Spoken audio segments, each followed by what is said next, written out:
Hey, on est au Sea Otter Festival et si vous voulez tout savoir de ce qui se fait de mieux en VTT et en gravel, c'est là que ça se passe. Bien sûr, je vous emmène voir tout ça.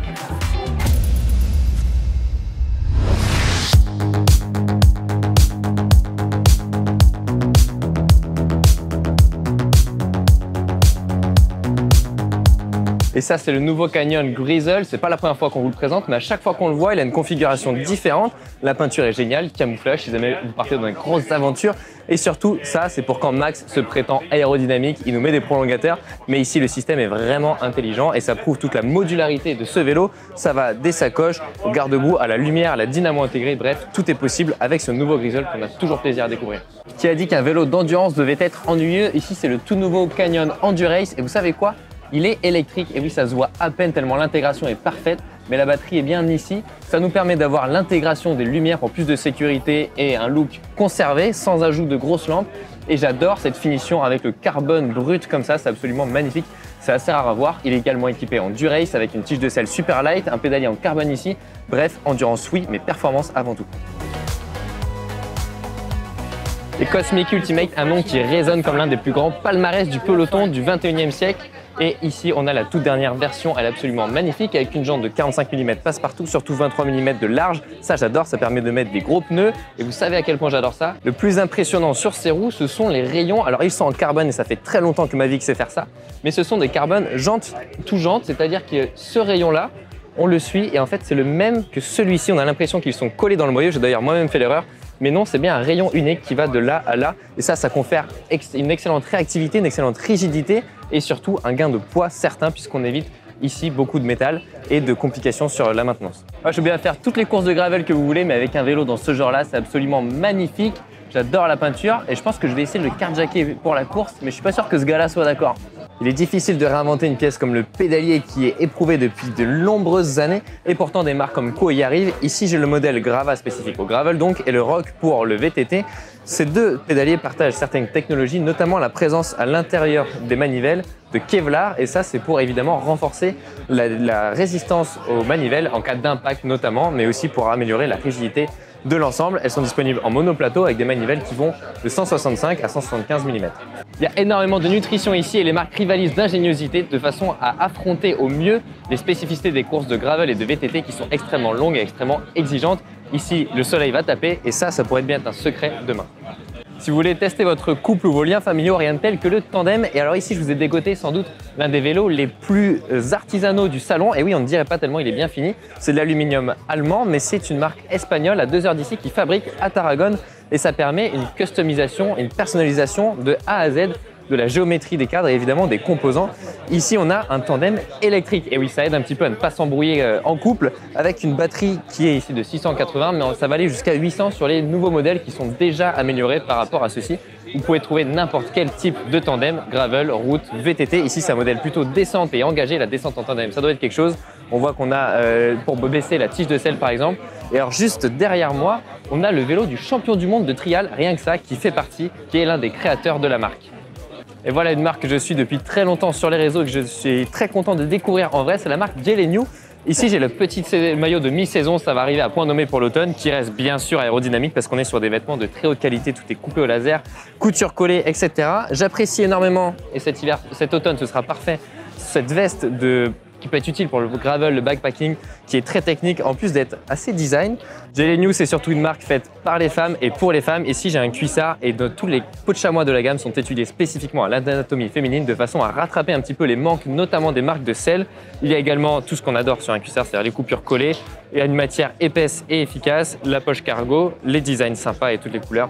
Bref, une marque de très haut de gamme.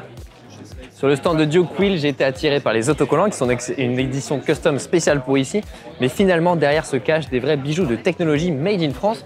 On a ici la paire de gravel, la Baccarat WRX. Et ce qui est très intéressant, c'est que l'avant et l'arrière sont différenciés. À l'avant, on a une largeur interne de 28 mm. Ça, c'est la même qu'à l'arrière. Mais la largeur externe est beaucoup plus importante. Pourquoi? Ça va jusqu'à 43 mm pour pouvoir mieux s'intégrer avec le pneu et donc favoriser l'aérodynamisme. C'est la tendance que l'on voit également en gravel, puisque c'est du gravel de compétition et que donc ça roule très vite. Elles n'ont pas les mêmes contraintes. À l'arrière, en revanche, on a gardé la largeur externe plus petite de façon à ce qu'on ait des roues plus solides, plus malléables qui permettent de préserver son vélo. C'est la même idée que l'on retrouve sur les roues de VTT où la largeur interne cette fois-ci change de façon à pouvoir différencier le pneu à l'avant et à l'arrière. Elles sont également proposées en 3 poids différents. Un poids de 240 grammes extrêmement léger si on veut un montage light pour du cross-country assez léger. Et ensuite, on conseille le poids moyen à l'avant et le poids un peu plus solide à l'arrière. C'est le combo qu'on retrouve sur les vélos de Coupe du Monde qui sont présentés ici sur le stand. Sur le stand de San Marco, on trouve évidemment toute une collection de selles bien sûr, avec des selles spécifiques au off-road, VTT au gravel qui apportent beaucoup de légèreté mais surtout de confort et d'absorption des vibrations. Mais ce qui a retenu mon attention, c'est la collection Bottega par San Marco qui présente un look classique avec ses selles magnifiques en cuir ici avec les rivets que l'on retrouve là, qui peuvent apporter un cachet certain à vos vélos et qui sera complété avec ruban de cintre parce qu'assortir sa selle avec son ruban de cintre, ça c'est la casse à l'italienne. À chaque salon, je croise quelque chose qui appartient à Dungerholm. Ici, c'est un Scott Scale qu'il a relativement pimpé. Il se trouve sur le stand de Darimo. Alors c'est un Monster Gravel, c'est-à-dire un cadre de VTT avec un cintre de route. Le cintre de route, c'est une des pièces maîtresses de Darimo où on peut choisir la largeur, le flair, la longueur et l'angle de la potence, mais aussi les couches de carbone en fonction de son type de pédalage. C'est plutôt sprinter, endurant, grimpeur, etc. Mais ce qu'il faut surtout remarquer sur ce vélo, c'est cette magnifique tige de selle et selle intégrée. Alors ça, vous ne trouverez pas uniquement pour Dungerholm, parce qu'évidemment, c'est trop compliqué à customiser, mais ça montre tout le savoir-faire de la marque espagnole qui vient aujourd'hui même de présenter ce tout nouveau pédalier qui est en fait seulement en 2 pièces, c'est-à-dire qu'il y a 7 manivelles ici et ensuite l'axe et la manivelle là. C'est une seule et même pièce qui sort du moule comme ça, évidemment pour gagner du poids, vous l'aurez compris. Il sera disponible en 3 largeurs, route VTT et route élargie, c'est-à-dire gravel, avec des longueurs de manivelle de 160 à 175. Ici, vous pouvez vraiment gagner énormément de poids sur votre vélo, vous faire très plaisir. Ce cintre, par exemple, on peut l'utiliser avec un VTT comme ça, mais il est aussi disponible sur n'importe quel vélo de route, notamment avec le tout nouveau Pinarello et son cintre, son pivot de fourche très particulier. C'est là tout le savoir-faire de la marque espagnole. J'ai trouvé comment faire mon déblocage pour demain sur le stand de Wahoo avec le Wahoo Bike. Alors celui-ci, ce n'est pas le nouveau. Le nouveau, il est à notre bureau. Donc si vous voulez plus d'infos, eh ben, on va vous le présenter très prochainement. Et moi, j'en profite pour apprendre à faire un wheelie parce que une roue arrière, parce que sinon, j'y arrive pas. Passion, savoir-faire, élégance, modernité, classique et style, ça pourrait définir les vélos italiens ici sur le stand de Passoni. On trouve des vélos absolument splendides. Le Prototipo est un vélo en titane avec ce cintre tout intégré, avec ses couleurs brossées dorées et surtout cette forme extrêmement ergonomique. Je vous l'ai dit, le style, mais aussi la modernité, c'est ça qui définit le stand. On voit derrière des vélos avec des raccords. Donc ici, on a la douille en titane et qui a avec les raccords dedans en carbone. C'est absolument magnifique. On a également un vélo en gravel ici. Bref, le savoir-faire à l'italienne qui donne extrêmement envie de rouler avec, que ce soit pour la couleur ou pour la performance, parce que le titane, par exemple, en gravel ou sur des sorties un peu plus longues, ça révèle tous ses intérêts avec notamment du confort et la réactivité de la matière. Ça me rappelle mes vacances quand j'étais petit, mais c'est peut-être la future pièce de Max, c'est une tente Vaude. Et ça, pour toutes ces aventures, ça pourrait être pas mal. Moi, j'aimerais bien partir avec, d'autant que une fois repliée, la tente ne fait que une trentaine de centimètres. Pour ça d'épaisseur, ça va dans absolument n'importe quelle sacoche en fait, ça prend très peu de place. Et si vous voulez des sacoches ou autres pour parfaitement partir à l'aventure, que ce soit les chaussures, les vêtements, vous trouverez tout sur le stand de Vaude. C'est assez impressionnant parce qu'il y a quand même de la place, on pourrait presque dormir à deux à condition d'être très proche. Et voilà, cette petite tente va à peine alourdir votre vélo, vous permettra pourtant de partir dans de très très grandes épopées. Et ces fameuses sacoches sont intelligemment faites puisqu'on peut séparer le support du sac et donc laisser ça sur le vélo pendant qu'on part avec ce dont on a besoin. Et voici le tout nouveau Factor Aluto parce que Factor nous proposait un vélo de gravel, le Ostro Gravel, très haut de gamme et très aéro, et donc ils ont proposé une version un petit peu plus montagne, un petit peu plus endurance aventure, même si on reste sur de la très haute performance avec un groupe 100% SRAM Raid ici, des peintures toujours magnifiques avec plus de largeur pour les pneus et donc un cadre un petit peu plus polyvalent. Rotor nous présente l'une des plus grandes nouveautés du salon, rien que ça, avec deux nouveaux groupes, le groupe de VTT et le groupe de Gravel derrière moi, j'y reviendrai tout de suite.